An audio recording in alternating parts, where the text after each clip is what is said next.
Few things are colder than keeping kids away from their parents who have a right to see them.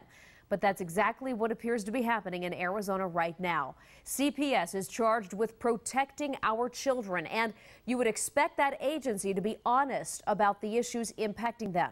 CPS has told us, quote, nothing's changed, that supervised visits will continue despite new service cutbacks. But a lot of parents who rely on these visits to see their children aren't buying that explanation, and they asked us to look into it. Marcelino Benito is here now with this Not on Your Side investigation.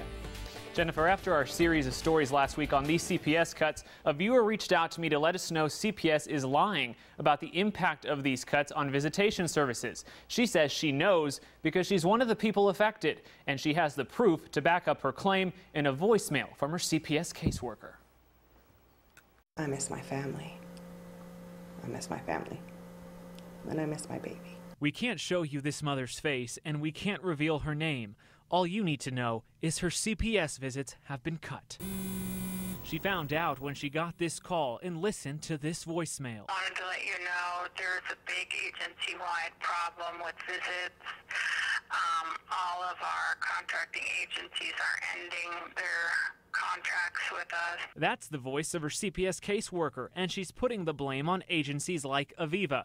But according to Aviva, it's CPS who told them and 10 other agencies in Pima County to stop visits. Listen carefully to what CPS told us last week. Nothing has changed here. I think there's miscommunication that we're stopping all visitations. When this mother watched our stories and heard those CPS comments to 9 on Your Side, she called us to tell us this. I'm angry that they talk about being honest. That's been a big thing with them.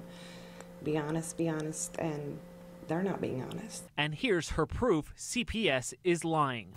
So there's going to be no more supervised visitation at all. We're going to have to figure it all out on our own. You heard right. CPS's own caseworker admits visitations are cut. Are they misleading the public? They're misleading the public, absolutely. I don't think any of us should have our visits cut if we're doing what CPS is asking. We should be allowed to spend time with our kids, whether it's 2 hours, 6 hours, 10 hours. We should be allowed to see our children. But the CPS contradictions don't end there. This mother is court ordered to see her child 3 times a week. This is what CPS told us about that. The department is mandated to meet the court order. But the reality is CPS is violating those court orders. Take a listen to that pivotal voicemail one more time. Starting this Saturday, and this will be your only visit starting this week. There's just nothing we can do right now, and hopefully something gets figured out, but I'm not sure when, so please just be patient. But as Christmas approaches, patience is wearing thin. How can CPS just cut back her visits despite a court order? Parents don't understand why CPS says one thing but does another, even in the face of mounting media scrutiny. They're above the law. They make the rules, and that's not fair. So for now, her child's toys go unplayed with. A vivid reminder she will be seeing her less. The family reunion they've been working so hard to achieve, delayed. Visits for us were huge. We looked forward to them. We planned on them. And now they're gone. And my daughter is the one paying the ultimate price.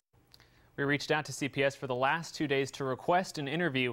That request was not granted, but they did send me a short response maintaining they will not violate any court orders. The story you just saw suggests otherwise. They also asked for the name of the woman you just heard from so they could correct the problem themselves. That woman did not want us to pass on her name. She says she just doesn't trust CPS. Marcelino, can CPS face any kind of punishment if, in fact, they are violating these court orders? Yeah, they can, Jennifer. This problem is a huge problem in this area. Judges say they need to know about it, but 9 out of 10 times attorneys are never told. Well, let's hope that changes. And